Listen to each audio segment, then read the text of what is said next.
There's no need to be combative, argumentative, always having to get your point across. The Bible speaks a lot of not talking too much. Keep your mouth shut. Let me look this up. So the definition of combative is ready or inclined to fight. Think baddies, you know the TV show Baddies. At any given moment, they ready to pop off because you are expecting shade. You're expecting somebody to rub you the wrong way and try to one up you, so you have to be ready to fight. Combativeness shows up in so many ways with us. Number one, you ever been in a simple conversation and it just seems like no matter what the person says, you have to create a devil's advocate statement? That was so me. Like, say for instance, you are talking on the phone with your mom and she goes, man, today is just not a good day for me. I'm just not hitting all the goals I want to hit. And something in you feels the need to say, oh, I understand, but did you try this or did you try that? And she goes, yeah, maybe I can try that. And then she goes, I feel the need to go get ice cream. And you feel the need to say, maybe you should get actual food first before you get ice cream. Ladies. Just because it's good advice doesn't mean that it's warranted advice. All advice is not asked for. And part of being a calm and relaxed and non-combative woman is knowing when to give advice and when to hold back. Sometimes we feel like, and I've been guilty of this, giving good advice is a way to do God's good work. Like, you make yourself that person to be the person of good advice for everybody, to where when they don't even ask for your advice, you put in your 2 cents because you think in some way you are helping God by keep giving out advice. And the advice could be good, and there is a time and a place for advice, but when you are the person who's always trying to give that contrary statement, you're not going to be a fun person to be around. And I say this because too many of us are asking for boyfriends and husbands to fall into our lap, but a combative environment is the last place a man want to be at. But again, I say, because this thing goes full circle, there is a time and a place to be combative. So I'm not telling you to be a sweet and calm and relaxed woman if you with somebody who's running the streets all day and carry weapons on them and use those weapons. So there's a time and a place to be combative. You will feel combative around people, relationships and friendships and environments that God does not want you to be in. That combativeness is him telling you in your spirit that you don't need to be here, and it comes out in you nagging, you lashing out. What I want to tell you girls is, even though I don't like talking about relationship advice, it always comes up in these talks. Being with somebody that you have to constantly, like on a daily basis, like if you waking up with questions, if you woke up with the question Monday, Tuesday, Wednesday, and Sunday, maybe you want to rethink that relationship. So in Ecclesiastes chapter 3, verses 7 through 8, A time to rend and a time to sow. A time to keep silence and a time to speak. A time to love and a time to hate. A time of war and a time of peace. I can't beat down on a combative woman because there is a time to speak when you are in unsafe situations. If you are with a compulsive liar or a chronological cheater, or you're in a friendship that there's not an equal balance, or you feel unsafe, your spirit as a woman is going to naturally come back. You're going to naturally ask questions. You're going to naturally be argumentative because that is your natural God-given receptors letting you know that, hey, I'm uncomfortable here. And sometimes that's just a moment. Combativeness is just a moment.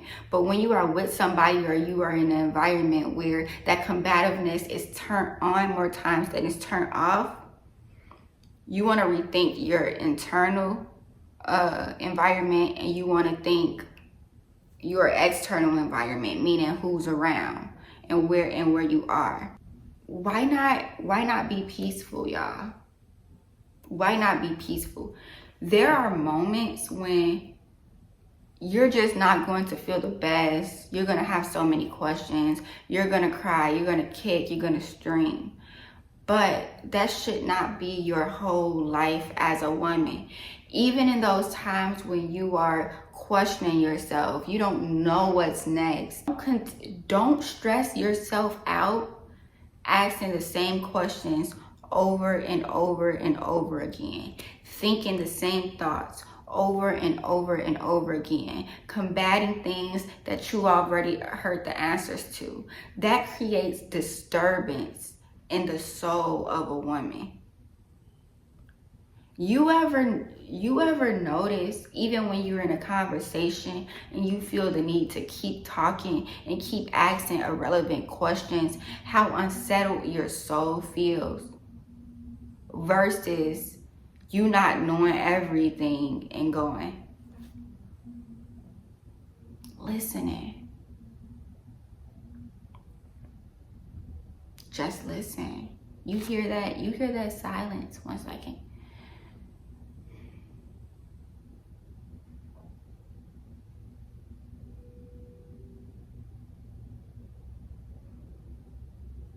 Silence is so peaceful for 2 reasons. The first is that it's silent. You don't have to combat. You don't have to argue. No screaming. No questioning. You are at peace with whatever is going on. You're just taking it in. And that is so much peace. The second reason silence is peaceful is because you're able to pick up on other people's intentions. You ever hear that quote, people tell on themselves?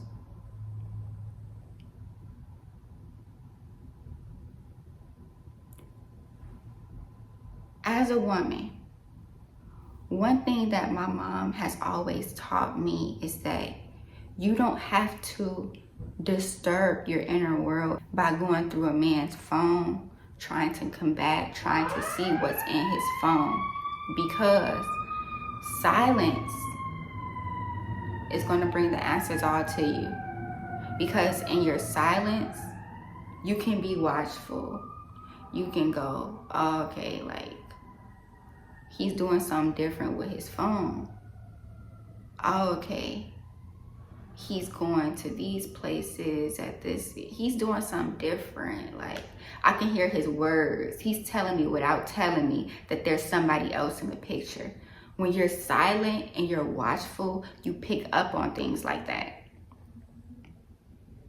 And if you want to be so cold with it, sometimes the person can tell right on themselves, and you ask them a rhetorical question and they tell on themselves, and the next day You can have bags packed and everything. You shouldn't even be with him if y'all not married. Like, you shouldn't be living with him. But next day you can have bags packed and you out the door. Why not? Like, he already told on himself. And when you're talking and when you're showing your hand, you are giving the man that's cheating on you time to plan an escape. You're giving him room to lie. You're giving him room to call you crazy. The more combative you are, even in those type of situations, you are giving him room to make you out to be the bad guy by how much you're talking. But when you are silent, the situation is going to tell on itself. Even in friendships, like, you don't have to always be the combative and the argumentative person. Even with people that you don't know, you can be in an argument with a random person at a store because, say for instance, you accidentally cut them in line, right?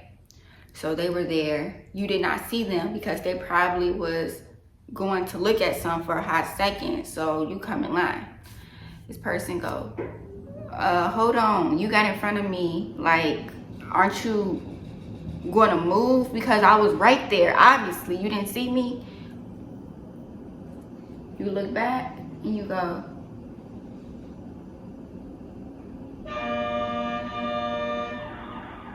they still talking. Whole time, you probably ain't even gotta move out of line because they talking so much, they not giving you a room or a chance to say sorry. Like, you could have been said sorry to that person 15 minutes ago, but they going off on you so bad, so flip at the mouth, that all the while you listening to them, you paying for your groceries. Like, you listening to them paying for your groceries. And you walking out the store and you gone and they still talking. You see how just being quiet, you can get through a situation so much smoother. Like, you was able to get in front of, like, cut somebody in line, pay for your groceries faster, and leave faster to be 15 minutes earlier for that nail appointment. You see how God made it work for you just because you closed your mouth? But let's replay the situation over. What if the person, oh, you see me in line, da da da da. You say, yeah, I see you in line, and what you gonna do about it? And I ain't moving none. Move me. And now y'all going back and forth.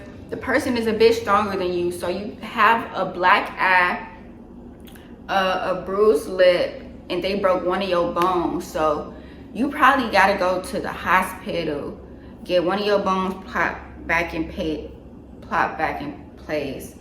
And you can't make it to your date tomorrow because you have this black eye and your CoverGirl makeup is not covering it, and you can't afford, like, the spot concealer. So you see how your mouth just got you into all that trouble being combative?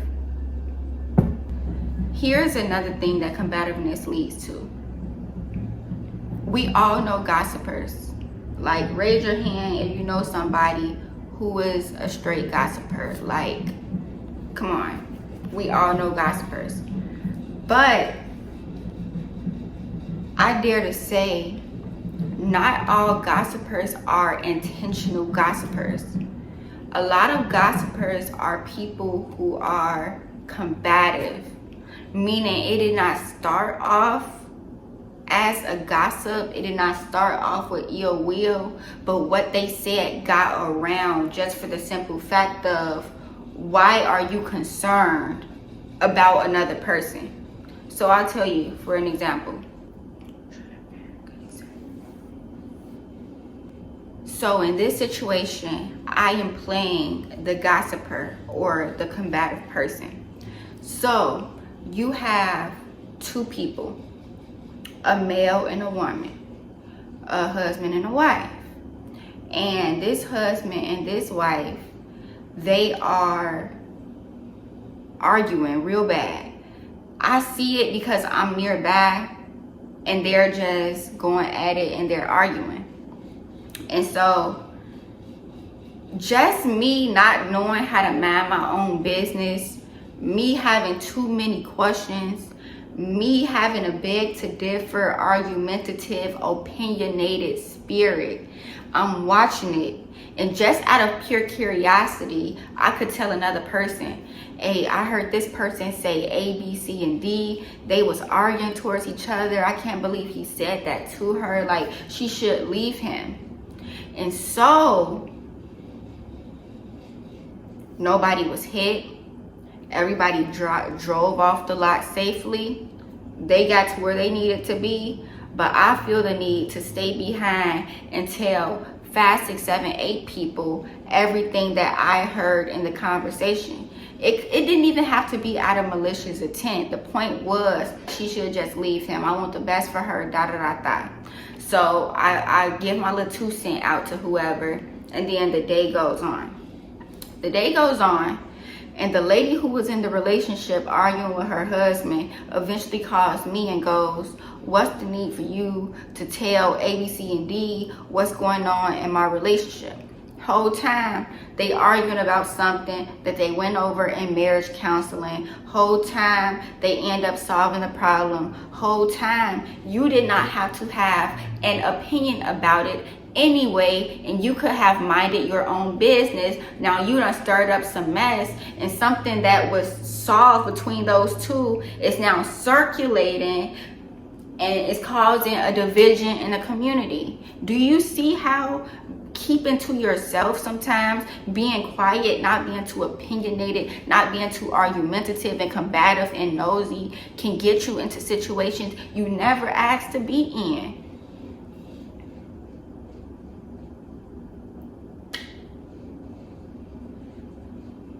It says in Proverbs 21 verse 23, those who guard their mouths and their tongues keep themselves from calamity. Calamity is trouble. You keep yourself from so much trouble just by being quiet. Everything doesn't have to be said. Like, I was even taught that when you bring a situation to someone, bring it to them in a time of peace. I may have heard this from Tony Gaskins. If you don't know who he is, go search him up on YouTube. Like, I love his YouTube videos. He teaches so much wisdom. Shout out to him. But I did hear his video where he said there is a time to basically unleash all of your concerns and your nagging. Like, do it in a time of peace. Like, don't do it when somebody is on their way to a big presentation at work, or they're not having a good day. Like, it's not, the Bible is not telling you not to have questions, not to be opinionated, not to nag sometimes. It's telling you, like, there is a time and a place for everything. Like, there is a way to bring your issues and your concerns to somebody. Like, even when you're out and something doesn't go right, I was always taught as well, when you are outside and something is going left, wait and handle that behind closed doors. Just because the situation popped off and you feel disrespected doesn't mean you have to react at that moment. Sometimes your actions are 100% proper and in the right, but it's just not at the right time. So know when to wait for the right time to, you know, pop off or do whatever it is you have to do. But knowing that there's a time and there's a place for everything. You don't have to have an opinion about everything. Just try it. Try it for 24 hours. Whenever somebody comes to you, watch. If it's the Lord's will, just the way that the Lord works, he has a funny sense of humor. He's going to give you a test probably within the next 24 hours. Somebody coming to you with a story, or you see something in the blogs or in the news, celebrity gossip, and you have the floor to literally input your opinion. Like, you can say whatever you want to say about the situation, and he's going to give you the opportunity and see if you take it. Like, is you going to take it? Or are you gonna say, interesting, I'll have to think about that? Or, I don't know what to think about that. Or, I have no opinion on it at the moment. Hit somebody with that, they gon' like, you have no opinion on what at the moment? Like, you was the most opinionated girl we know. Now all of a sudden you ain't got no opinion. You gon' mess their head up with that one.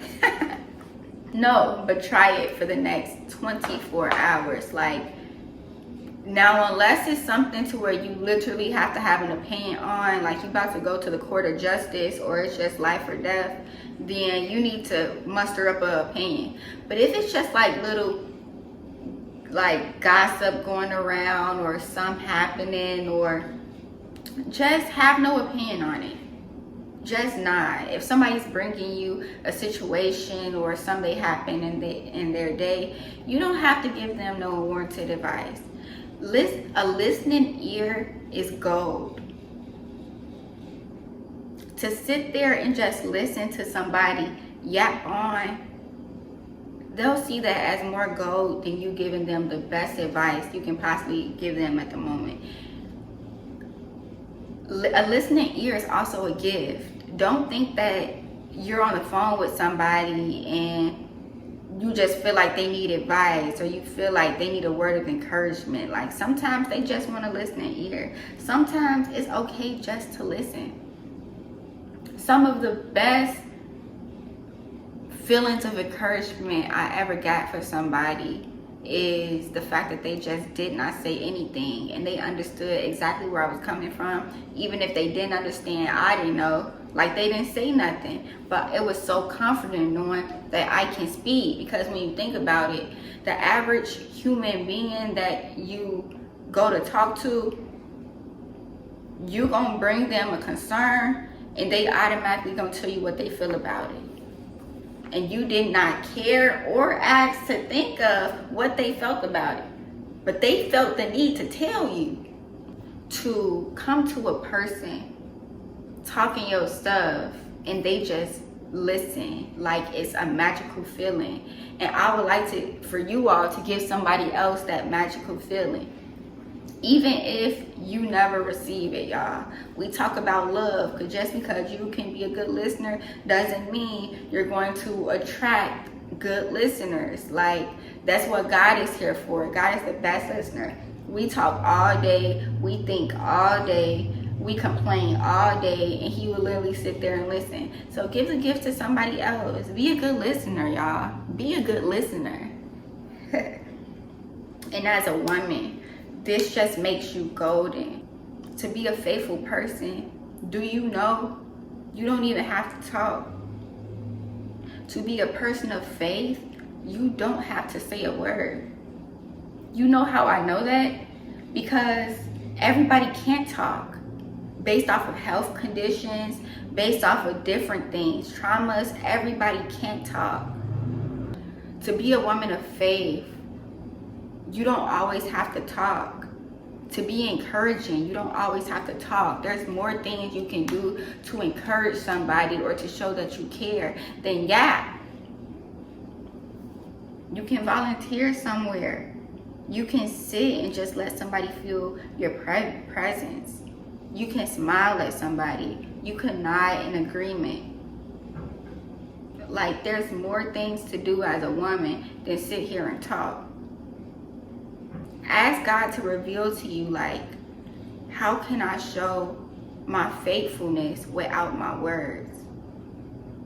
That's powerful. How can I show my faithfulness without my words? How can I show others that I'm here and I'm dedicated without saying anything? Just try that for a week, y'all. It just may change your life.